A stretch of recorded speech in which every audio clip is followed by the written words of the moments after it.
Hello and welcome to 4,000 and Counting. I'm Watty, and today I'm joined by Mr. Showbiz, Mr. John Strange himself. John, welcome back. I would say hat trick or 4 or 7. I'm not. It's been a good few number of times, isn't it? It's been a good few. I think it's more than three, so we'll call it five or six maybe. But good to Yeah. be back, mate. Good to be back. Well, all changed at Sharkland. You're now the sole owner of the Sharks since we last spoke. Kind of talk us through the process of how that came about, and I imagine that's many long nights and long weeks in the rink from you from here on out. Yeah, pretty much, mate. I suppose, long story short, the three of us got into it. It was the unknown, if you like, and by the end of the first year, we just like we're still really good friends, but it needed one voice, one direction, and we were kind of pulling away at different directions, the three of us, and we just met up and decided, you know what, I think out of the three of us, John, you're probably the one that's probably a wee bit more passionate about everything about the club, so you can go forward with it. And then it was an amicable settlement agreement, and off we went, and I took over. But the boys are still involved to an extent. I talk to them. I mean, I talk to Phil once a week, maybe, Yeah. but I talk to David almost every day. And David with his business anyway, all his designing. He did all our rink boards and dasher boards, and he designed all the jerseys again for us. So he's still heavily involved, but just as a sort of contractor, if you like, and Yeah, friend, that's good. which is Just good. yeah, it's good to have that friendly ear that you can I still, I bounce still ideas off. I still cry down the phone to him Yeah, just after that. every loss or every poor weekend of takings at the rink. I'll phone him and go, oh, here we go again. It's happened again. So it's good that you've got somebody there who's kind of, albeit it was only 1 year, they've been through it with me, so I can count on them for support. Uh, they find it tough stepping away, or do they think it's probably for the best for themselves as well?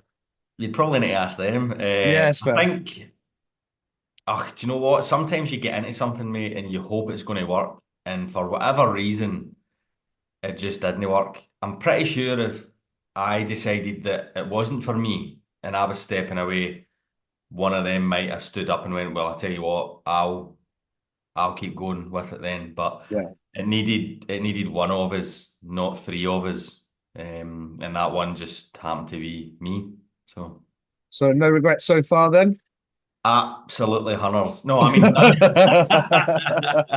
no, no regrets, mate. I said to you the first time I spoke to you on this, I'm here for the long term. I'm in it to win it. I'm in it to take over. I'm in it to do the best I possibly can and get those boys winning every single time they step on the ice and fight for that win every time they step on the ice. And that's the whole organisation as well. Success across all elements of the business is what I'm in for. We've talked previously about you guys. You were in, you were out, maybe you weren't. Then there was a vote, and then you were in, and then obviously you got to fucking sign a team in a Uh, new league. Bit different from this summer. This summer, a bit more time to know what you're going to be doing. And obviously, we spoke maybe back in March, and it might have even been earlier. And you were looking at guys then, and you were looking at imports, and like you were casting your eye nice and wide early doors. How much nicer has it been to go through this off season knowing you've got like that much extra time to put a team together? so you've got a bit more time, but it doesn't make the task any easier, unfortunately. I think with the three import rule in this league, it was key that we re-signed all three imports. You listen, you know better than anyone. At this level in this league, consistency is Yeah, worth a fortune. So when Nolan and Olivier and obviously Dunbar had always agreed to do at least another year anyway, to get the three of them back, they've got a year's experience in the league, a year's experience playing together. When we got those three tied up, I was over the moon. And then it was a case of just, casting the net about, signing Jordan Marr was a big deal for us. yeah, huge. Just that experienced head in front, or rather behind, a rather inexperienced bunch of guys at that level. Do you know what I Yeah, mean? So, he's won trophies as well, which is what you're looking for in a goaltender. I think he's won a trophy every year for the last 5 years, so I am in absolutely no way going to break that tradition for him. It, keep the trend alive. Keep the trend alive. If if we were forcing you at gunpoint here, and you got to pick a trophy to pick up, what one would be the ideal first bit of silverware for Solway in the National League? I think realistically, the cup. Okay. The cup because this year it's a sort of wham bam, thank you ma'am style Yeah. cup competition. 10 games, playing each team once, whether it be home or away, and then after that into the two semi-finals and the final. So you're effectively playing 12 games For the potential to for win it. the potential to win a trophy. So that would be the one I think I would accept this year. Any trophy is a good trophy, Oh, right? any trophy's a good trophy. Obviously, I want to win the league and I want to win the playoffs and the cup. The treble will do. The treble will do, but I'll take the cup if we can get it. That's interesting because, as you say, I think obviously with these cup competitions, I didn't know it was one this year, so that's interesting. Mhm. You kind of got to be hot from the start Yeah. because the first time you play, I imagine is it the first time you play every team, or they've kind of done it depending on the home gates and away gates, and It's a bit of both. It's first time you play them, and then whether it's home or away. So I think so far we've played 7 games, and three free of them cup. have been 3 cup games. We've had one win and 2 losses, so we're a wee bit behind on the cup, but the 2 losses have been against Leeds and MK. So we've got them out the road, which means the 6 or 7 games we've got left in the cup are not against Leeds or MK. Yeah, they're the projected kind of two of the top three. You would Yeah. from the early season going. You got Leeds, MK. Some people are chucking the Steel Dogs in the mix. You know, like Mm, they're the ones that get spoke about early doors. yeah. So getting two of the big dogs out of the way, like you say, 4 teams go through, so you can do well against the teams in and around you for the next 7 games, and all of a sudden you're in a semi-final, Yep. and anything can That's the happen. that's that's the target, mate. That has to be the focus and the target. It's a long season to get to the end, to get to the playoffs. But if you concentrate and work hard, you'll get there. You talked about it staying with the three imports. Some clubs went down the import netminder route. You guys obviously went out and picked Mara. How was that? Was that a vote around the table? How did it come around that they were going to allow import netminders? I know this has been talked about for 2, 3 seasons. It just so happened to come in this off season here. If I'm honest with you, mate, I don't actually ever remember agreeing to it. If I'm honest with you, it was all of a sudden we'd heard that there was an import netminder getting signed, and we all looked at each other, myself, Grubby, Peaks, and we were like, when did we agree that? But apparently we did. So I think maybe because it was my first year, I was just kind of nodding and saying, aye, all right, okay, aye, okay, okay. I'll ruffle a Yeah. few feathers this year, no doubt. What do you think about the import netminder? Obviously, Bristol have gone with it, Peterborough and Berkshire Bees. Yeah, I got it right once. They'll be happy. I'd be That might happy, yeah, they'll but be happy that I said Berkshire Bees. I think that might be the first time that I got it right on this podcast. I'm not even trying. Um, I personally, and this is only personally, this has nothing to do with longevity of the league or standards or anything, but personally, if you are a British orientated league and you restrict your numbers to 3 imports, the reason for that is to develop British talent. Yeah. Now, you have 2 D-men and 3 forwards on at any one time. You also have one netminder on. So I think British netminders will suffer because of it, if I'm honest with you. That's just my honest opinion. Well, especially if every team in the league went out and signed an import netminder next year, 10, 11 guys just lost their jobs. Yep. Yep. I don't agree with it in principle, personally, but hey ho, what do I know? I mean, I've had import netminders in my time in the EPL. We had Laddie Kudrow. He played with us in Swindon. Slavomir Sojak played with us on the Isle of Wight. Both good netminders. Give me if I would have much rather had another Brit out, Hmm. a Brit in there, and another import out on the ice. Yep. Fucking massive. Yeah. Just don't get me wrong. There's going to be nights where those import netminders just stand on their head and There's nothing you can do. They're going to win the game, and that's it. Like because they played at high levels. But I still think I would rather have that firepower, especially because it's not like there isn't any British boys that can't stop the puck. Exactly. If there was shite goalies on offer and we were going for a real rough dry spell, then I'd be all for it.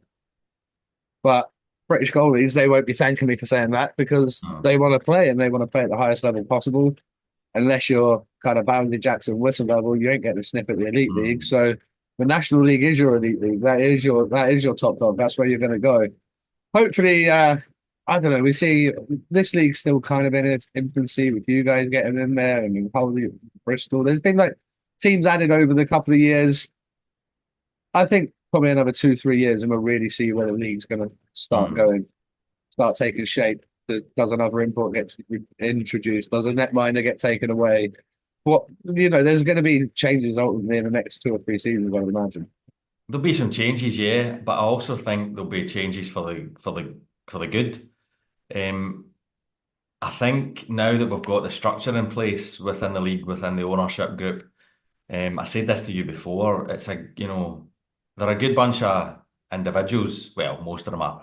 Good bunch of individuals, and we've all primarily got the same vision, which is to grow the league, make it bigger, better, stronger, get more bums on seats.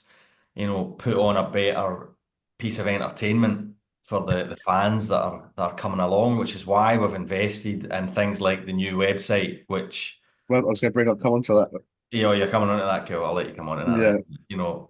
We're all in this to make this league the best it possibly can be and just keep on growing it and making it more and more professional every year, you know. took the words right out of my mouth. The website, about fucking time, but it's solid, man. It's really Good. good. Yeah, it's really good. The interface is really user friendly. The in-play stats and stuff. Mhm. I really rate it. Nothing to complain about. I like the fact that you click on there, you've got your tickets, this is where you get to stream. And Yep. It's been really well thought out, really well thought out, and even something I hadn't thought of as well. Andy Glenn, our commentator on our live stream, he has the website on his iPad, and he'll update scores throughout the league yeah, during your live stream, which is brilliant. yeah, it's class. Absolutely brilliant. And he can only do that because of the live tracker across the top of the page, and the stats as well. You can, if you go onto the statistics page, you can organize the league in whatever bloody way you want. That's Goals good. I against like that. average, PK average, average attendances as well, things like that. It's brilliant. It's really, It's really good. good. It's like a. Do you remember Power Play magazine back in the day? Power Play magazine. Okay, What shelf is that on? yeah, exactly. It used to have all that, all your stats, all your breakdowns, how many folk were at the game and that, and then that kind of just went away for like it just went away. Like no one knew. You would know the attendance because there's some fan on Twitter that's fucking 100% mixing it up and getting all the attendances and all the averages and stuff like that. I think Jamie Bartholomew, I think that's his name. Um, done one the other day, and it was like the attendances for the games and stuff, and the numbers look all right. They're getting there. They're getting there. What's your like football been like the start of the year? So it's been a wee bit slow at the start of the year, to be honest with you. I think we had 640 odd against Leeds, and then it dropped to 570, 560. So we're pushing the 600 mark. I really want 800 to 1,000. That's my key number. We can only take a maximum of 1,200 maximum. So 800 to 1,000 is what I'm after. But when you look at, I've said this a million times about the ability to compete in the business world when you've got Milton Keynes getting 2,000 odd, Leeds getting 1,600, Yeah, Bristol getting 1,200. that would Bristol get through the door, is it? Bristol are averaging over 1,000 a game. It's That's wild. amazing. Yeah, that's good. Good for But them. your MK Leeds, Swindon, their numbers are just. There was one game there, Milton Keynes had almost four times the amount of fans that the likes of the Bees and ourselves and the Raiders had. Nearly That's four times. that's a Now, lot of revenue, isn't it? if you think about, say you call it a tenner a ticket, right? They're getting 15 grand more per week that they're Yeah, playing at home. Multiply that by your 30 home games. yeah, it's a big That's chunk a of big change. chunk of change. Huge. So you've got to make up the shortfall elsewhere. You've got to squeeze every penny you can out of the 600 people that are through the door. Yeah, well, you have to, otherwise it's going to be a very short season Hmm. because you Hmm. can't compete with. But then you can't equally. We're not sitting here bitching about for getting it. I think it's fantastic. If you can get 1,800 folk through the door every week, fucking let's go. Like if you get 100%, aye. Aye. let's go. Let's get as many bums on seats and bring as much money in. Because ultimately, what will tend to happen, if that happens, the boys might get a bit better wage next year. Like you might get a bit better stick choice, equipment Yeah. choice. You might live in a nicer team house. You might have a better team car. Like the budgets are better across the board for everybody. The players will benefit. Mhm. Of course they will. That's what it's all about at the end of the day, you know. You're screwed without them. Sorry? I said you're screwed without them. Without them, well, without the fans, you're completely screwed. Without the Yeah, players, you're completely screwed. So you need them both. yeah. You need the players performing, and it looks like like it's been about 500 start for you guys this year. Yeah. You got the Telford monkey off the back. How'd that feel? Oh, it was brilliant. It was no disrespect to Telford in any way, shape, or form, but the boys were all like determined. They were like rabid dogs at the start of the season. They were determined to get Telford off, and that's us beating them twice now. So I'll take that. Beat them twice, which was good. One a very convincing one at home, which I was Yeah, really talk us through that. What was that, 9 different guys? nine different. We've had some crazy moments at home. We had that the opening game of the season against Leeds. I think 8-5 it was. And Jordan Boesa scored. Did you see that? Jordan Boesa with the short-handed empty net goal the other way round. It was Yeah. just, but then he also scored the actual empty net goal at the end of the game as well. So he had two empty net goals, one for each team that night. Statistically, I don't know if there's another player can claim that. So that's probably a Jordan Boesa Guinness Book of Records. Can't. I was gonna say that's like a never question of sport back in the day. Like what happens What next? happens next? That's Aye, that's 100%. 100% one of them Aye. clips. But the 9-3 Telford game with the nine different scorers, that was really good considering Nolan Gardner started the season on fire and I think has got 11 goals Yeah, in 11 and 7 7. He's games. So it was good to see other guys chip in with goals, just the same as against Leeds on Sunday. There, it was good to see two of the young lads get a goal as well. Torrin love that. Anderson getting his first ever professional goal at this level, and Joe Lynch as well, which is good. So they're chipping in with goals, and we've got a couple of other youngsters in the team that will definitely get some goals this season as well. It's interesting that you brought in like those boys, and I watched Lynchy play in the SNL playoff semi-finals and final. Thought he did a good job. Interested to see how he like kind of matured and stepped up to this level. How's he settling in this first few weeks? He's been brilliant. All the young lads have been brilliant. They're all just desperate to play. They're like, I suppose for them, it's kind of like this is the dream. The dream Yeah, is to get to this level, to play senior hockey at that level and beyond. And this is even if it's a stepping stone to yeah, take it. overseas or the big elite league or whatever. But no, they've bought into it and they've settled in really well. And like I say, to go down to Leeds and for both of them young boys to get a goal against the reigning champions, that's got to be one for the highlight reel, isn't it? Yeah, absolutely. You say like using it as a stepping stone, and it's interesting that you said Europe or overseas first. I like the Elite League, and I want Brits to step there, but I do want more Brits to go and try their hand.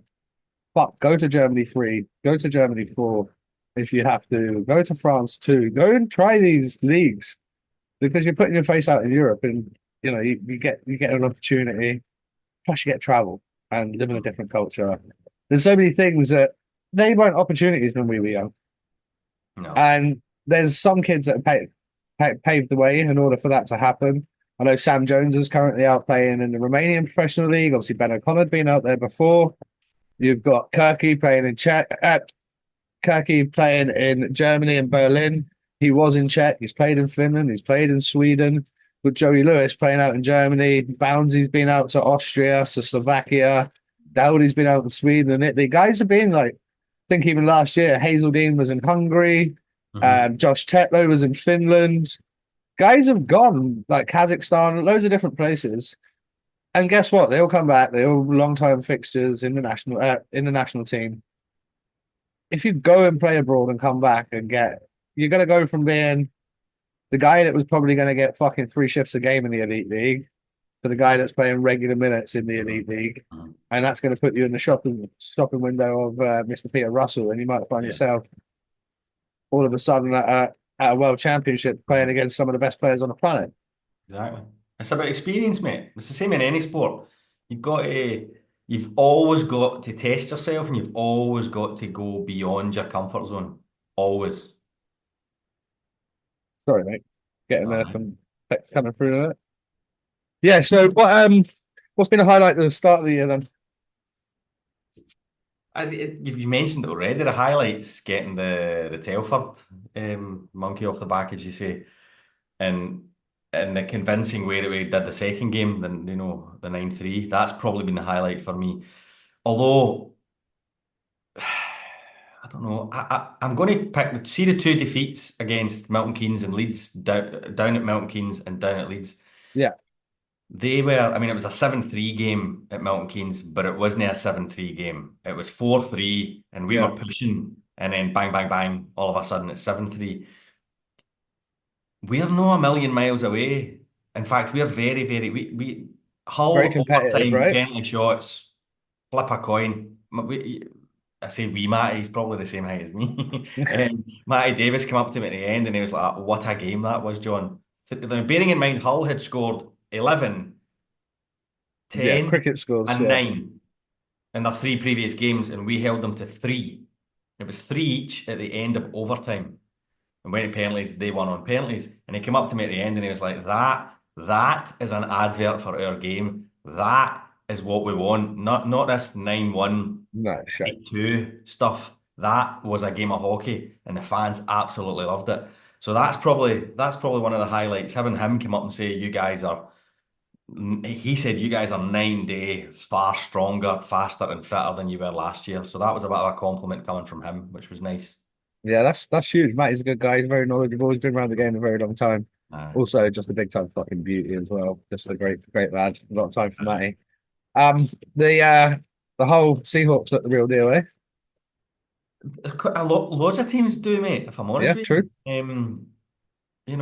But then again, we can all beat each other on any given night. Now, I think that's the thing. Even, well, Bristol they finally got their win. They beat the Steel dogs revered away, eh? Steel Dogs, that everyone's talking about just now. They managed to beat them. So Bees beat the Knights Bees 2-1. beat the Knights, yep. And that was with kids on the ice, pretty much. And then the Raiders beat Hull as well, didn't they? In Raiders overtime. have Raiders have come out the gate hot. I think they got 10 points in 6 games. Exactly. Hell of a Won. start from them. I haven't managed to get to any National League games, but obviously you're seeing the teams come in. Who's been the most impressive team that you guys have faced so far? Um,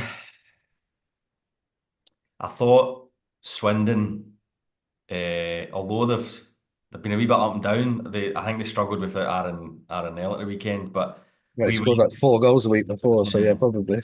We went down there and I think we pretty much bossed them for the first period. It was probably the best first period we'd seen.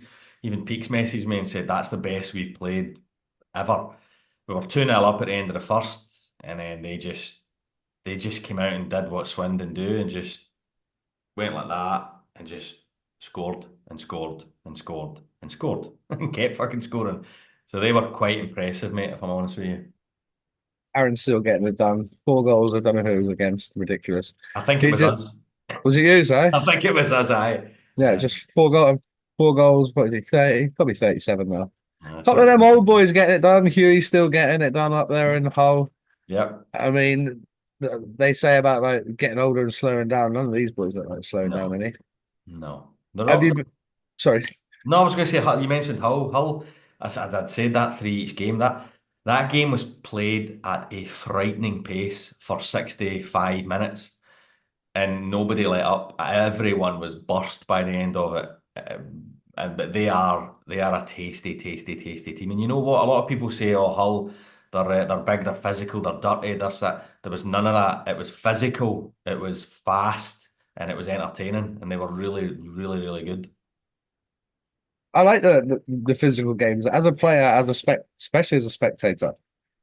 I loved it when I was playing because you're in and amongst it. But as a spectator, when I watch a forward skate 80 feet and fucking curl away from the D man, I just want to go home.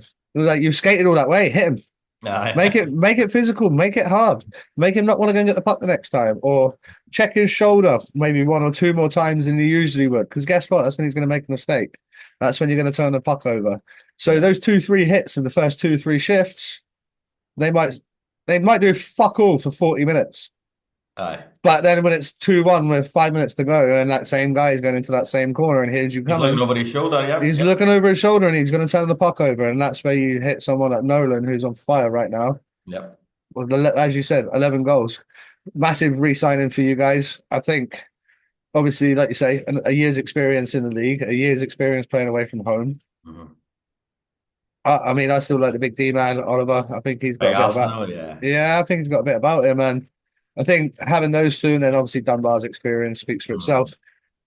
Very happy to have kept all three guys and just build upon their strengths. Over the moon. Yeah, Absolutely over the moon to keep them. I know it sounds cheesy, but they're really nice guys as well. You know, helps. there's not an arsehole amongst them. Olivier is just Mr. Cool, Right, smoothly. and the guy is. I think we're looking at the Instat figures the other day there, Peaks and I think that Hull game. I think Olivier did 39 minutes. Just 39 log it minutes. minutes. Yeah, that's right. That's just fucking wild. He's a crack player. He skates really well. He's a beautiful skater as well. He can take the puck from behind the net and just slice his way through. Dunny, you know what you're going to get with Dunny. Dunny is consistent, skillful, strong, and he knows where to be and where other people should be, and he knows where to find them. He's on fire now as well. He's got a ton of assists, and I think he's scored in each of the last four games, which is good. And then Nolan Gardner or Gardenier, as other people seem to keep calling. Oh, really? I was listening to Anthony Russell this morning on the Banners and the Home, Gardner. and he was calling him Gardenier, and the boys from Macas talk hockey. They were calling him Gardenier as well. It's Gardner, Yeah, Gardner, right? Gardner, like the Gardner Cup. It's the Aye. Gardner. I was Uh, going to say it's spelled exactly the same as that. exactly the same. He is again a nice big smiley guy, but this year. There's you know that way you can tell when you look at somebody that there's a wee bit about them, there's a spark in their eye. Got a wee fuck you He's about him. he's got a bit of aye. He's thinking I'm after that top spot goal scorers this. He's wanting that top spot this year, and why not? Good on him. I think so. If you got I played with guys like that, like Jaroszewski. So one year I played with Seski, he was in for the scoring title, and the next year it was my other line mate Pinky. Hmm. You Because better you could have fuck feed it. them. No, it just goes creating them loads of just creating them loads of space, mate. But you watch those boys, they want as much as it's a team game and all that. Hmm. I think when Pinky was on for his 100th point, we were playing Romford, and I think we got like quite a few goals up. It was just like hit Pinky, Uh, or if he hits you, don't fucking miss. uh, Don't miss. Like he's on for his 100th point. Like if he sets you up a backdoor tapping, yep. you better score it. Like there was all the pressure. And then when he got it, like he come back to the bench to relief, Hmm. and but You've not only got relief, that compete, man, that compete to want to But mate, fucking that's win. what it's all about. I was worried because he'd scored in every game. He'd had a hat trick and he was scoring, scoring, scoring. Then there was one game, bearing in mind we've only played 7 games. So game six, he didn't score. And then we were getting into the third period against Leeds on Sunday there. And I messaged Peaks and I was like, fuck, I'm worried about Gardner. I don't want him to go 2 games without a goal. And then all of a sudden the mind goes. Yeah, And Peaks just texted me back saying, don't worry, okay. he'll score. And literally 20 seconds later he scored. Right. So okay, I'll shut up Exactly. now. I'll shout aye, aye. Poor What's Craig what? it gets me nipping his head all the time. Obviously, I never played, so I don't know what it's like to be on the ice. Craig does. So Yeah, Craig gets me nipping his head constantly about stuff I see that I maybe don't necessarily understand or I don't know why, and he'll educate me in the ways of a player. That's good. That's a good way to have a Oh, relationship. Is Peaks not icing at all this year then? no, no, he's got a new Right, wee baby girl, with Lila, that's right. 4 weeks ago, I think she was born. So Perfect. more time at home with his wife Don't Hannah blame and the him. wee baby. Absolutely, good, great time to hang him up. But Uh, obviously, he's still heavily involved on like the GM side of things. Yeah, he's heavily involved. He's not long back from paternity leave, so he's finding his feet on game night and stuff like that, and realizing just how much a GM needs to do on a game night Yeah, to allow an owner to actually watch the bloody hockey for once, yeah. which is good. But he's got his eye on the game constantly as well. What From the stands. what's it like having a few young GMs in the league then? Because obviously you got Aaron's down in Swindon, Yeah, Peaks is up there, and now we're seeing the addition of my boy, former 4,000 accountant podcast host, Mr. James McElroy, as yes. the Sheffield Steel Dogs GM. I fucking love it, obviously. But Uh, what's it like for you? Because you probably have quite a good bit of banter with Mac, I would have thought. over Twitter over the last 12 months, yeah. He's been quite quiet Yeah, I know. the last few months, if I'm honest with you. So no doubt when in fact we've got them. I don't know when this will be going out, but we've got them the coming weekend. So I'm assuming he'll be making well, if he does make a trip up, I'll welcome him with open arms and then show him the back door. Yeah, he's a good guy. I'm really happy for him. It's nice to have like that young blood in around the Yeah. GMs, everyone in their 30s and 40s and stuff. Mhm. It's good for the game. Yeah. Oh, totally, 100%. It keeps things fresh as well. Agreed. Not that I'm saying the ownership group are all old farts, Decrepit. but some of them are. Mm, Some of them are. some of them cracking on like, but Yeah, definitely. No, having him in's well, we'll see. He's got a big point to prove, and he's attempting to prove it. So fair play to him. You know. and he will face that square on. I know what he's like. Mm. He'll be head on to any challenges that come his way. And obviously, with the coaching change there, him and Ben Morgan, they seem to have struck up quite a good early Mhm. relationship. What do you make of the way like I know it's been pitched about, I've talked a little bit about on here before, but the Steel Dogs and the Steelers relationship and the fact that they have X amount of guys in on two ways for it, against it, kind of couldn't give a shit. There's a bit of me that doesn't give a shit, if I'm honest with you. If that's how they want to do it, and it's within the rules that they're creating, then who cares really? If that's what you're going to do, then crack on, whatever. Yeah. There's no point in crying about it. We just need to concentrate on our own game and on our own success, and we'll see how that goes. My thing with it is realistically, out of all the boys they got on two ways, how many of them are going to fucking touch? Well, how many of them are going to see a Steelers jersey? That's the first question. And I'm not talking about in preseason or fucking bench Foreman and the Mm. Challenge Cup. Throughout the course of the season, Dowdy goes down. Are they bringing Finley up full time? Are they bringing Sugar up? Who? If one of the goalies goes down, are they bringing one of these three goalies they got? Oh, they fuck. Not a chance. They're gonna go. They're gonna go out, and if Dowdy goes down for 6 months, they're gonna go out and sign a top Brit from somewhere. If their goalie goes down, they're gonna go and sign a top goalie from somewhere. That's the thing for me. If it's painted as a two-way for the progression, let's see some of them progress. Mhm. If it's not, fair play. You fucking got the rules the way you wanted, and you're going to get to ice a better roster, which hopefully means more bums in seats in Sheffield, which hopefully delivers more of a better match night entertainment for the fans across the league. And then hopefully you still have that relationship with the academy, and you actually start seeing some youth guys come back through there again. I know Mac's going to want to see some good Brits coming through there. I suppose you need to get together at the end of the season and look back, and then right, well, they never got any ice, or that one player got one shift, and that was it, or whatever. But we're not going to know until the end of the season. I mean, to be fair, we've got four. Is it four? We've got four Yeah, of our guys on two ways.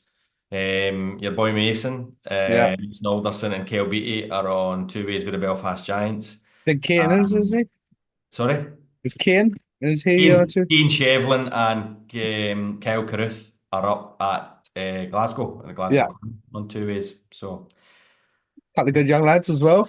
young lads, yeah, and they're taking advantage of the training as well. Obviously, it's easier for the likes of Kyle to get up to Glasgow and train during the day than it is for Mason and Kyle to get back over to Belfast and Yeah. train and then make it back down to Dumfries for training on a Thursday night. So. So How, we've got how those does two ways on the go, and will they get called up? I mean, I know Mason's played minutes already for Belfast. Kell was with Belfast on Saturday there. yeah. He was there, but he didn't touch the ice. But he was still there, and he was So strict, but he didn't touch the ice. I watched the Belfast double header up in Scotland. They played Dundee on the Saturday, Mm. and then Sunday Mason was in the lineup on the Sunday. He played some minutes on the Sunday against Fife. Yeah, He looks right out there, man. He's just fucking wheeling around. He's a big body. Probably less reps on the puck than he would in the National League. yeah, But then he would do different things with his game that keeps you putting him out there. He's mm. reliable. Yeah. And I I see guys like Beattie and Mason as elite league players at some point in the not too distant future. And I'm sure you look at Shudra and some of the other guys that are in Sheffield on two ways, and other guys around the league as well. There's some good players that are on two ways, but it's crucial when they go up, they get a chance Yeah. because just going up and riding the pine's not really fuck all for anybody. No, I was disappointed if I'm honest with you. I'm sure Kiefer and his boys, maybe watch this and think, what does he know? What's he talking about? But what was the point in bringing him over there and not even giving him one shift? Yeah, Get him, just let him on, let him touch the ice. What's the point? I get the train, I get the training with those big elite league players. Monday, Tuesday, Thursday, Friday, whatever it may be. That's great experience for those guys. If you're absolutely. going to get called up, get him on the ice. And Big Mace, to his credit, has been on the ice a few times with Belfast, and he was getting between 7 and 9 minutes a game, which is good. Yeah. Well, you got to start these guys somewhere, and if it is Mhm. getting 7, 9 minutes a night, Yeah. let's go. Let's do that. And I was watching the way like Kiefer was using Kieran Long because when we was in Fife, we sat directly behind the bench. And Hmm. as you know from your trips up to Fife, if you're behind the bench, you're fucking on the bench. Like you're on 20 the bench. minutes. You're on the bench. Like, and he's using Kieran Long in all situations, and he's fucking 5 minutes to go. Right, you're not playing D anymore. He's got him on the wing, and then we're on the kill, and now you're back to right D or whatever. He's chopping and changing, like, and it shows you like the willingness to use Brits and use them in all situations and have faith and have trust. Ben Bounds wasn't Ben Bounds when he was 16. He was a good Mhm. fucking goalie, 17. But Hull had to be the team to go, fuck it, we'll take the gamble. Okay. Yeah. You're starting. You're like, what? Yeah, you're starting 40 games this year. Yep. And now look at him. Like, the world's at his feet. Someone has to be the team that's willing to take the chances Mhm. on the young guys. Otherwise, the league's going to get very stagnant. Like Mark Richardson, he's another year older. Davy Phillips stepped away last year. You start chipping away at the league, and all of a sudden, Sam Jones has gone abroad. Does Tetlow want to go back abroad next year? Mhm. And all of a sudden, does Ben O'Connor fucking take another chance abroad? Or Mhm. all of it, or does he retire? And then you start going, there's 6, 7, 8 top British D-men gone in the space of a year or two. How do you replace them if A these good guys then were question. supposed to step up and they haven't played a fucking licking in the league? Suppose it's a tough one for coaches, mate, that especially the elite league. It's so competitive and it's all about winning. So are you going to take a chance? If you're 6-1 up with 10 minutes to go, Get them up. fine. But if you're 2-1 up with 10 minutes to go, are you putting on a No. kid? No chance. So it's a tough one because it's an entertainment business, but it's also a business and it's about Yeah. winning. And unfortunately, the kids will suffer because of that. What have you made it up to any of the clan games or anything this year? Yeah, I've been at a few. What's that been looking like under Corey? It's they're huge. But obviously we did the pre-season double header that they came down to Dumfries and played us Of twice. course, yeah. They're massive. They're huge. I don't know whether I don't know whether they just had put the double pads on or whatnot, but they were all big, big, big, chunky lads. I was a wee bit worried, not after our games, but the first couple of games. I watched them in Germany. First game they were brilliant. Second game they were horrendous, and then they had a bit of a tricky start. But I was there Wednesday past against the Panthers. Yeah, They were brilliant. It was a 2-1 game. I think 2-1, 3-1, 2-1. But they were really good. They were so. It's probably one of the best PK shifts I've ever seen. They were just solid. Scored a couple of cracking goals. Netminder was tremendous. And then they've gone on and kicked on since then. I wasn't there on Saturday night, but they won again. So the arena's looking brilliant as well. They've got the big it's not really a jumbotron, it's kind of like four massive TVs yeah. together. But it looks the part. And the game night experience there, they really have upped their game. So hats off to the ownership group and the likes of Gareth Chalmers and Jerry McLaughlin for putting all that together. It makes a huge difference to the match night experience. Oh, aye. What a difference it makes. Oh, And aye. They've I, got lights, they've got flames, they've got yeah, video, all of they've it. got sound, they've got fucking everything that's brilliant. What what's the numbers like through the door there? They're selling Busy? out most nights, so whatever that is, three and a Four? half thousand, Yeah, just shy of 3.6, I think, is the that's capacity. good. That's what we want to see. We want to see busy arenas, whatever level it is of Mhm. I think they've the got hockey spectrum. 2,000 season ticket holders, over 2,000 season ticket Does holders. that help you or does that fuck you? Me? No, not you. But like, No. if you're a business, if you Well, do 2,000 season tickets, it's great because come the summer, you know you've got X in the bank and your quid's in. But if you're selling out every week, is it not better at 1,500 on the season tickets and 2,100 are paying that extra 2, 3 quid it is, 4 quid a ticket? Doesn't sound like much, but I'm sure you add that up over 30 odd games, and that's a chunk of change. I think that's why they capped the season tickets at 2,000. I think Yeah. that's why they went, we're not taking any more. So that you've got 2,000 season ticket holders and 1,500, pay at the door or pay in advance, paying, as you say, that extra couple of quid a ticket. You know. Yeah. 'Cause what is it? 27 home games, 28 home games? I think so, yeah, for the Elite League, yeah. Yeah, like a 500 fan swing on 3, 4 quid over the A lot of course. money. Yeah. And it all adds up, doesn't it? And Mhm. I get though that when you're, especially at the clan level, you're looking for 16 apartments, 12 apartments, and cars, and Well, fucking cars, exactly. sticks, and everybody's got 2 pair of skates and 4 pair of gloves, and you're going, well, actually, it's quite nice to have some money in the bank before we get going here, and Yeah. you can balance the books. But it's nice to see them investing in the TV screens, Mhm. in the entertainment side of it, Yeah. because obviously that's a big part of why I've been doing these European trips. Mhm. Some of them get it so right when you go abroad. Yeah. Oh, Do you I've been see to a that few games in Germany and Germany's a class? couple of DL1, DL2 games over the past few years, and it's something else. I love it. Something else. But the I fans get right into it there as well, though. The fans are like proper ultras earlier, Yeah, you like know? I shared a video of the Berlin boys doing their celebration post game in front of the fan curb, and I've sat in the fan curb in Berlin, Right. and I took my pal. He's an ex-professional footballer, Portuguese fella.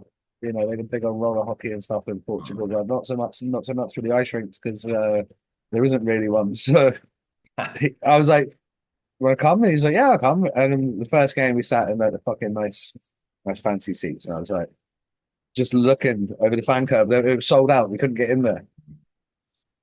Unreal. Next game we get in the fan curve, and it was magic. Honestly, it's all standing. You kind of just lean on a wee railing in front, and everyone's just like, for 60 minutes. They don't stop, and Yep. then Don't stop. Yep. Yep. don't stop.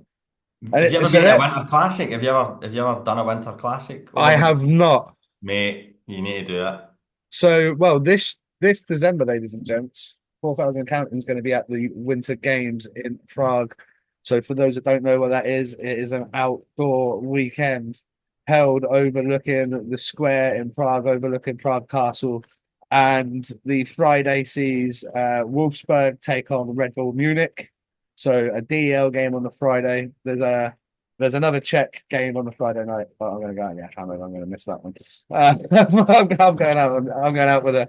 Well, I think I'm going to meet Seski and Pinky, and a couple of my former Yep. Czech teammates, and I think we'll get after it. But then Saturday is Kosice. They're taking on Slovan Bratislava, so a Slovak Extraliga game, and then the last game on the Saturday is Bruno taking on Sparta Prague, 16,500 seats, all outdoor. What Right. what experience that's going to be? Because especially that last game, Prague v Bruno do not like each other. The fans do not like each other. There's a proper rivalry. I think Bruno took 5,000 to Prague Wow. last time they went, so I don't know what that's going to be like. Can't even remember what ended our tickets in. I can't. Mark's going to be there for that one. Doesn't matter really, Yeah, just get involved to and be get there. amongst it. Because again, that's one of them ones where you looked and there's seats along the side. And I don't know, they're 10 quid more expensive. They're not. They're not any more expensive really. Um, I'm like, nope. In the fan curve with the cheap seats, guys hacking darts stood next to you, burning a hole in your jacket. But no one give a shit. Like Right. it's just awesome. It's just a good atmosphere. Probably like I wasn't around to experience it, but you hear fans of a certain age of football saying, "Bring back terraces." Oh, aye. And granted, football fans are fucking morons. Hmm. Hockey fans are a little bit more sensible. Like no one's getting Just a little stamped bit. out. No one's getting stamped out in a terrace. But it does show, like, even with the ultra atmosphere, and even with, it's not hostile, but it's hostile enough. It's hostile enough. Aye. It's Aye. It's hostile not. It's enough that, hostile, but it's not intimidating. Aye. yeah. Then Aye. you can take your missus, you can take your kids, you can take whoever. It's not an issue. And there was plenty of women and children stood in the fan Mhm. curve, right, getting amongst it and being a part of it. I 100%. think when you're on this side looking into the fan curve, it probably could look a little bit intimidating and that. But when Yeah. you're actually in it, it's wild. It's just a party now. They're just non-stop, love their team. I would like to see more of it. Like, imagine the whole area behind the net up there in Solway. If that was just rammed with people like bouncing for Bouncing. just for 60 minutes, Yeah. it changes everything. Well, you heard it here first. Sharks fans. Let's go, Sharks fans. Nicky Watts laid down the challenge. I have. I'm not even sugarcoating it. Let's go. Let's see. Why not? Especially in your rink, because the away team come out of that end, Yeah. come out to fucking right on top of you. Yeah. Every time that netminder saves a puck, fuck you and Yeah. him and whatever. Like, it doesn't have to be like, it's not particularly aggressive. But like, so where have I stood? I stood Berlin's fan zone. I've done Bruno's fan zone. I've done Prague's. I've done Vienna's. Like, I've done quite a few. Get in and amongst it. It's Mhm. it's there's never Brilliant. any malice, but it's enough that there's no way them fans don't hear you. I'll tell No. you what was an experience though. It's the first game I watched in Fife. Fucking hilarious, mate. You're dying, Your Shag. first time? First First time time at watching. Fife? No, I Right. played. I played in the Elite League, All but right. like, Right, right. obviously, you fans can think you can shout what you want and we're going to hear you. We're not fucking paying attention. Try not to get smoked by a 6'5" import. Like, I'm really not listening to what you're saying.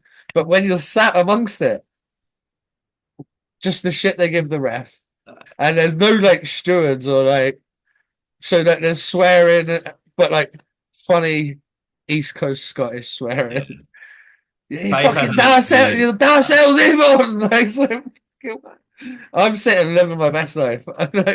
In fact, Stringers messaged me after the game. I sent Stringers a picture because he was stood literally right in front of me, like here.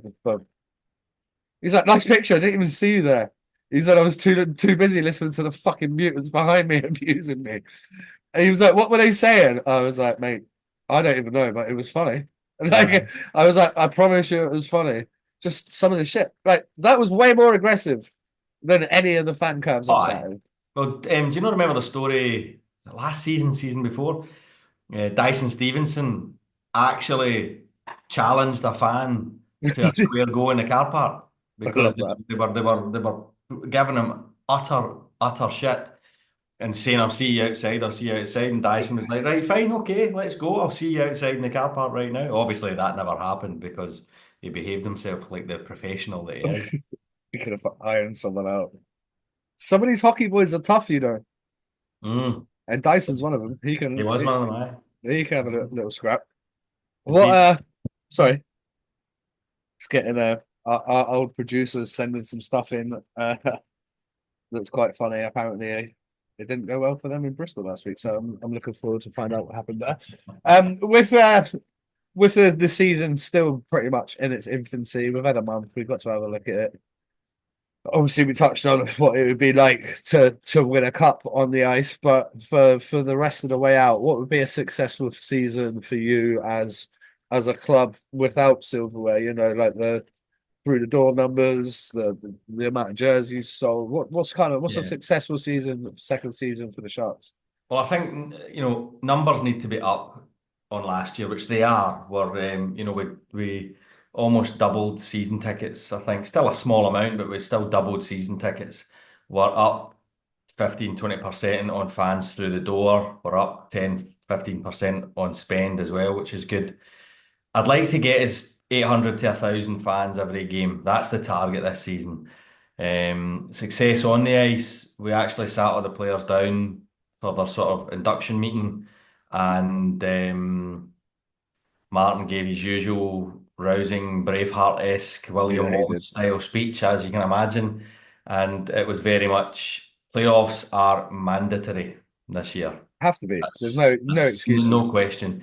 Me personally, given what I have seen so far this season, the way we've played, bringing in, we've got a guy in, you may have seen it online, we've got a guy called Farrell that we've brought in. He's got a high performance gym that he's opened up in Oh, nice. Dumfries. So he's come on board as the strength and conditioning coach. Love that. And mate, you see the difference here, boys, already, even in 6-7 weeks already. He's got an app where he sets all the boys individual tasks for Yeah, that, as you'll perfect. know in the job you do. Each player's got their own routine now. So if somebody needs to work on their first three steps, if somebody needs to work on their hand-eye coordination, if somebody needs to work on their strength at the breakdown, he's given them specific training exercises to help with that specific thing. And our boys are taking to it, and the Martin's got access to this app. So if one of the boys hasn't done what they're meant to have Has done, Martin then got access to the fucking gym? Get in there, son. hey, come on. Come on, Grubby, get in there. You're Barrow's never too Barrow's old good. to He's get not some acting. guns. He took one look at Martin and I, and he was like, "Boys, You're I can't fine. You're do good. miracles, I'm afraid." So, but I think for me, having seen how hard we've battled and how unlucky we've been in the first couple of games, I'm fuck it. I want us to be top half of the table this year. Yeah, That's our boys need to believe in themselves. We are a far better, faster, fitter, and stronger team than we were last season. Period. So there's no reason why we cannot be pushing for the top half of the table, if not beyond. It's about consistency and yeah. about fitness, and we've got the fitness this year. Can we get a consistency? That's the key. I think it's going to be the same for every team across the board. Can you keep guys injury free? Can you Fuck keep the every other key? team. I'm not interested in interested in us. No, but when it comes down to the nitty gritty, because as you said, there's a lot of good looking hockey teams out there. There's a lot of teams that have improved. There's a lot of just one or two guys that have slotted in places that are going to make all the difference. Maybe 6, 8, 10 points over what teams finished on last year. Doesn't sound that much, but 5 extra wins is 5 extra wins, Yep. and It that's took us till crucial. seven. Sorry to interrupt you, mate. It took us No, till go. game seven before we won a game last season, and we're already on 5 points, same amount of games. So add that up over the end of the season, we should be comfortably in the playoffs and pushing for the top half of the table, if not more. Yeah, it'd be very disappointed if the Sharks don't make the playoffs this year. Mm. Looking at the teams that I would be expecting to kind of be below you, maybe in the summer, round about where they are. Romford have had a great start. They picked up 10-6, but then the Tigers, who you would expect, Tigers are that annoying team. No one wants to go to Telford. No one wants to play in Telford. You don't want to like when I played for Swindon, I didn't want to get on the bus to Telford. When I played for fucking Slough, I didn't want to get on the bus to Telford. When I played for Bracknell, I did not want to get on the bus and go to Telford. Like getting hit into concrete boards. It's just not a nice place to play. But The way they've started, sorry boys, I know I've got a lot of mates on that Telford team, and so Tommy, but they don't look like a playoff team right now. They do have a cheat code in Mr. Brad Day. Hmm. He can steal you enough points on his own, but can he steal you enough points over the course to get you in there on his own? Probably not so much. Sheffield Steel Dogs had an improvement from last year. They look like they're going to be a playoff team. And then you look at Slough, Bracknell, Berkshire. Archer, yeah. Will they be good enough? They can beat Leeds. But even that year we missed the playoffs in Bracknell, we beat everybody. Hmm. So again, it comes down to that consistency. Consistency, yeah. Yeah, you can beat Manchester back in the day with Tony and Ed Courtney. Yeah, 1 out of fucking 6 you can beat them. Like you still lost 10 points. So Yeah. there's nothing to write home about here.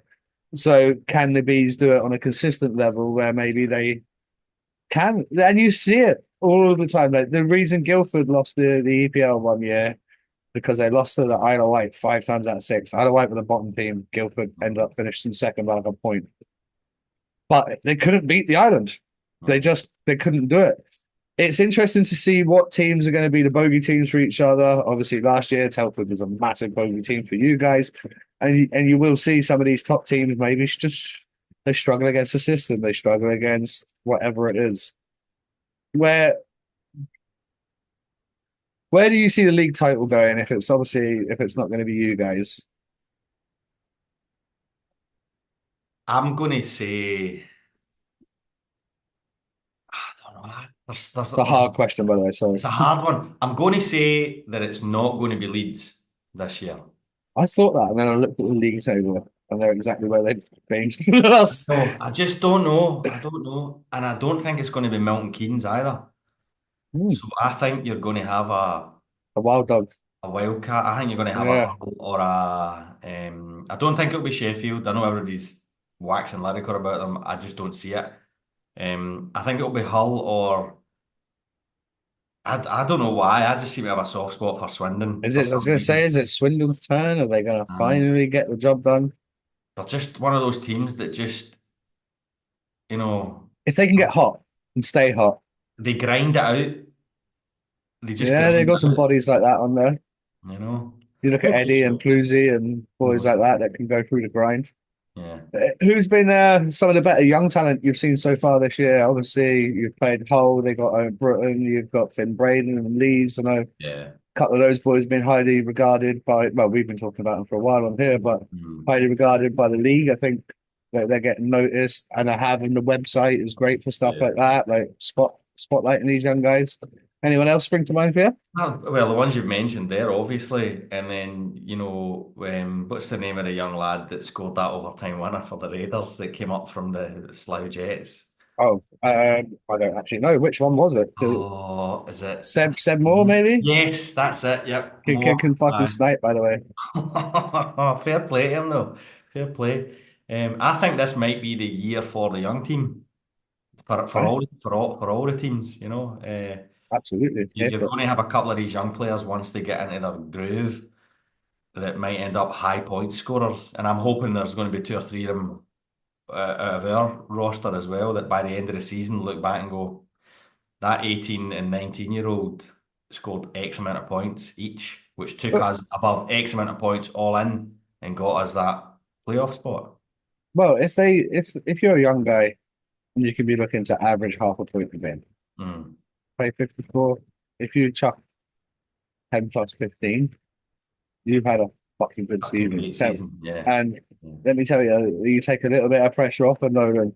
So the night he doesn't score, that's the game you need to score in. But Mm. Nolan's got 6 and you're fucking 7-2 up.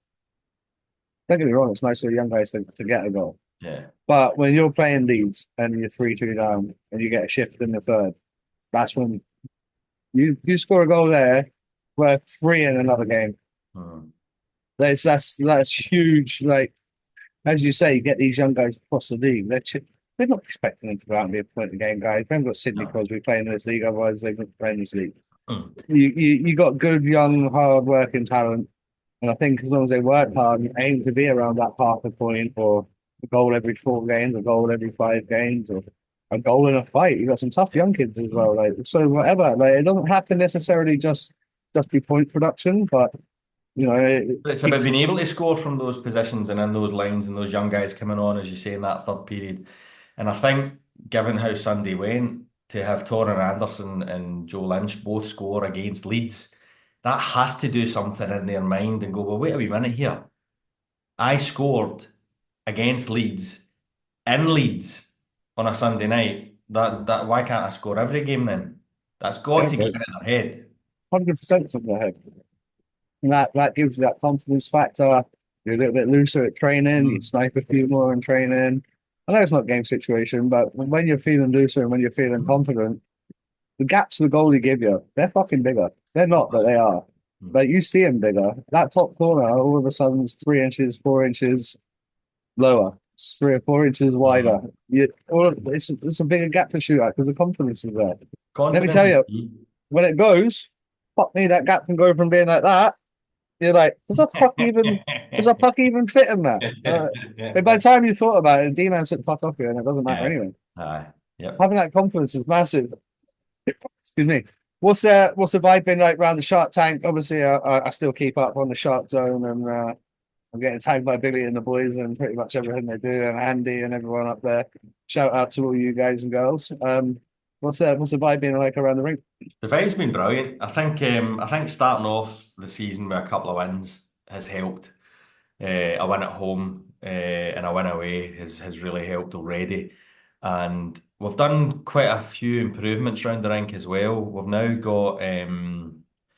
We've got big televisions in the cafe bar upstairs from the Yeah, last nice, time you were there, and the game is broadcast live upstairs on all the big TVs. perfect. So it means if you're up, I mean, you can grab a beer and a hot dog down the stairs, but if you happen to be up the stairs You're not missing it. for your Rioja or whatever it is you happen to be on, I'm a um, Malbec guy, man. Malbec guy, right?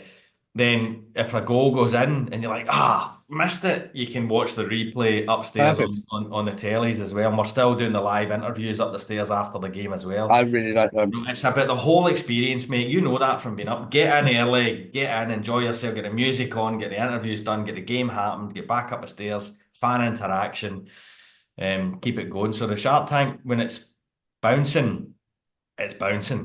Um, You started pulling some bigger numbers towards the end of last year. yeah, We started seeing some numbers north of what we were talking about yeah. earlier. And what's the key to getting some of those folks that maybe come towards the end of the year that haven't ventured out so far this year?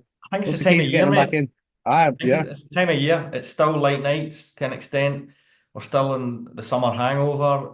Kids are back at school. We tend to find, or we found last year, as I say, I'm looking at we've got a big board up in the office, or the dungeon where I keep peaks and dunny, that we look at every day, and it's got all the figures from last year, and we're constantly up on last year. So we will get there. And it's about local businesses coming along as sponsors, and then they bring their clients, and all of a sudden you've got another 10 fans. Shout out to the Parks Motor Group who we get all our coaches from, but they're now sponsors of ours.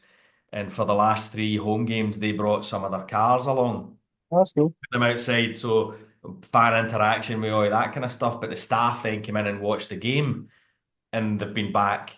I mean, they got in for free that night, but they've been back since As buying tickets. customers, yeah, So that's what's happening. You see the odd message on Facebook after a game.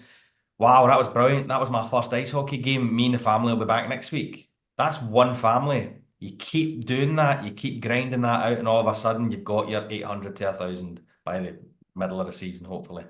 that'd be great. Obviously, we touched on it throughout the podcast. We want all the links in the UK to be really at Yep. all levels. We want it to be financially viable for you guys because you don't want to be in it to. You're not in it to make money, but you sure as fuck don't want to lose money. Yeah, that would be nice. Yeah, sorry, mate. The Next fresh wins, question, mate. Next question. fresh wins and all that. Obviously, you've still got Tomo and Grubby running the show up there. What's it been like with the head honchos? How are the boys doing? Well, it's a wee bit different this time, to be fair, Oh, mate, is it? because obviously you get Grubby as the master, and then JT as the the hard man, shall we say. Yeah. But Ross Murray and Ross Struan as well, yeah. Bonner are now on the coaching side of things, and they've bought right into it. Ross Murray, KFC pre-games and everything oh, now. he's a man possessed, and he's on the bench as well. And then Struan's up in the stand tagging video throughout the whole game as Okay. well. So they've really, Martin's got the four of them really working well together, and they've all got an individual role that they're doing. It helps with the away games as well because they can split the duties, obviously, so they don't need to travel to every single away game, given the Yeah. amount of travelling we need to do. But yeah, no, the four of them together are a force to be reckoned with, shall we say? Yeah, it's nice to get the boys that have been involved in the club for so long, especially doing the junior stuff as well, involved with the senior club, because not Mhm. only does it show there's a progression on the pathway on the playing side, but there could potentially be progression on the pathway on the coaching side into Yep. to the top team in Dumfries. 100, mate, that's it exactly as you said there. Obviously, this year, Struan, we're going to do a testimonial for him towards the end of the season. So I think don't think I've got a date yet, but I think it'll be at the end of the season. There'll be a testimonial match, so stay tuned for that. But they're both coaching the under-19s as well as assistant coaches for the senior team. So it's good to see the under-19s looking at them going, well, you guys were senior Sharks. Now you're coaches, you're coaching us, but you're also coaching the senior team. Yeah, That's where I want to be. That's what I want to do. I want to be there. And Ross Murray sat down with me a couple of weeks ago and was telling me about his ambitions as a coach now. And it's like, this is good to hear. He's yeah. got ambitions to be a senior head coach, and he wants to get involved in the national setup and further afield. So he's now focused his attentions completely away from playing onto coaching, which is it's brilliant to see and lovely to hear. It's way better when you get hurt way less. Aye, true. Well, he said that he was Ross the boss, and his nickname around the place was Peanut. 'Cause Yeah, he got a peanut allergy, and he was like, right, this season, no Peanut, no Ross the boss. It's Coach Ross. We're like, of oh, course he is. Coach Ross it is then. I like it. Aye, I mean, he's got as much fun as Bright in that, but aye. Aye, he's I a good love lad. him. They're both I good just, lads. They're both yeah, good. they are. They're both real nice fellas. Well, before we let you go, then, if you rub your crystal ball, I know where you said you'd like to finish. Where's that crystal ball put in Solway? Who finishes the league top scorer? That's your two questions to finish us out. Does your boy Nolan get it, or is Yes. there? Oh, there you go. Nolan's getting it, because Nolan wants it. So I've got He's to back him. hungry. He's He's my hungry. guy. I've got to back him, and I'm 100% behind him. He'll get the top goal scorer. And where will we finish? We will finish in the top half of that league this So year. you finish number 5. Nope, higher than that. Higher, I like it. Yeah. Aspirations, expectations. Just a quick one. What do because as much as we all the hockey players, we all want to win every week. We also know what we're up against, and we also know the other teams. But when you're a player sat in that thing and sat in the locker room at the start of the year, and you're looking around the league, and you're looking around the rosters, most guys can be pretty realistic with themselves. I think if you boys were to have a fourth or a fifth place finish and a nice group going into the playoffs there, I think the boys would be pretty happy with the workload they put out throughout the 50 plus games. Mhm. I think so. We have an amazing group of guys. There's a real bond between them. There's not one bad apple amongst the whole squad, and that's very unique to have that. And if any of them do develop that bad apple syndrome, then they'll be shown the door. Yeah, like Yeah. Yep. And that's what's going to get us into those comfortable playoff positions, and that's what's going to get them fighting for the top of the league. As I said, they're faster, they're fitter, they're stronger, and they're more ambitious this season. well, John, that's been your fifth, sixth time on 4,000 and counting. It's been a pleasure as always. So, I'm hoping to get up before the season's out. Obviously, it'd be nice to get a little road trip up to Solway again. But ladies and gents, and all of you at the Shark Tank, make sure you subscribe to the 4,000 Accounting podcast. We will see you folks again for another episode very soon. John, thank you very much. Cheers, my Everybody man. else, peace.